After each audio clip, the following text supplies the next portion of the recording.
Oke guys, kita lanjut untuk membahas tentang las listrik.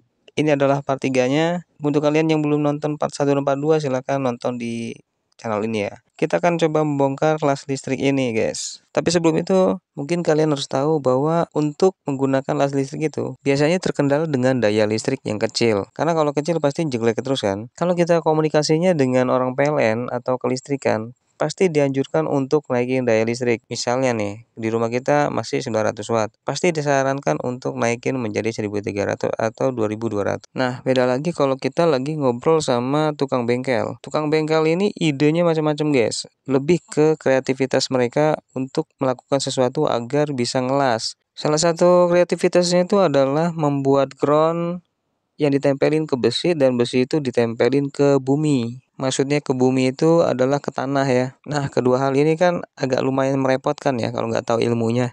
Nah, cara paling gampangnya itu untuk yang awam. Cara paling simpelnya itu ketika kalian menggunakan las listrik, kalian matikan aja dulu semua alat elektronik di rumah kalian yang menggunakan daya listrik yang besar. Seperti freezer, AC, dan kulkas. Karena las listrik ini tarikan awalnya itu lumayan besar guys. Makanya bisa jeglek listrik di rumah itu. Oke, kita lanjut untuk membongkar las listrik ini guys. Pertama-tama kita lepas dulu semua baut yang menempel di casing las listrik ini guys. Setelah baut penguncian telah kita lepas dan kita tinggal tarik aja casingnya, kita bisa lihat langsung semua komponen yang ada di las listrik ini. Yang kita ketahui sistem kerja las listrik adalah memainkan arus listrik. Oleh karena itu, isi komponen di dalam las listrik ini juga memainkan peran tersebut.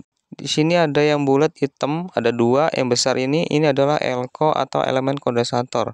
Tugas elko adalah menyimpan arus listrik lalu membuangnya. Jadi tugasnya adalah simpan buang, simpan buang, simpan buang. Kalian tahu baterai kan? Sebenarnya pekerjaan elko ini sama seperti pekerjaan baterai guys.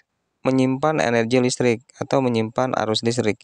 Cuman perbedaannya adalah elko ini sistem kerjanya simpan buang, kalau baterai itu sistem kerjanya nyimpen tapi tidak dibuang. Kalau baterai energi listriknya dibuang ketika dipakai. Yang namanya komponen pasti ada saatnya dia menjadi lemah. Nah, untuk las listrik ini kalian harus patut mencurigai komponen kapasitor ini atau disebut elko ini ketika las listrik kalian itu sudah mulai bermasalah. Ya caranya gampang, tinggal kalian ganti aja elkonya dengan beli yang baru. Di pasar juga banyak, di online juga ada. Terus kalian pasang, tapi harus hati-hati ya karena elko ini menyimpan energi listrik. Jadi kalian juga ada kemungkinan untuk kesetrum kalau misalkan kalian nggak netralin. Maksud dari netralin itu adalah cara ngebuang arus listrik yang menyimpan di elko itu guys. Cara ngebuangnya gampang, yaitu tinggal hubungkan kedua kaki di elko itu guys. Kalau elko yang besar ini biasanya menyimpan listrik yang besar juga. Ketika kita hubungkan kedua kakinya, maka akan mengeluarkan percikan api guys. Karena elko hanya salah satu jenis kapasitor, berarti masih banyak jenis kapasitor. Nah, di sini ada jenis kapasitor lain juga selain elko. Nah, itu yang 4 biji yang warnanya oranye, itu kapasitor juga guys. Intinya sih ketika las listrik kalian sudah mulai kumat-kumat, kalian harus mencurigai semua kapasitor yang ada di sini, lalu menggantinya. Kenapa saya arahkan untuk mengganti kapasitor terlebih dahulu? Karena di sebuah produk elektronik yang menggunakan elko, biasanya rata-rata tuh ya, rata-rata memang penyakitnya di elkonya guys. Nah, kalau kita membahas tentang komponen yang ada di sini bisa panjang dan lebar guys.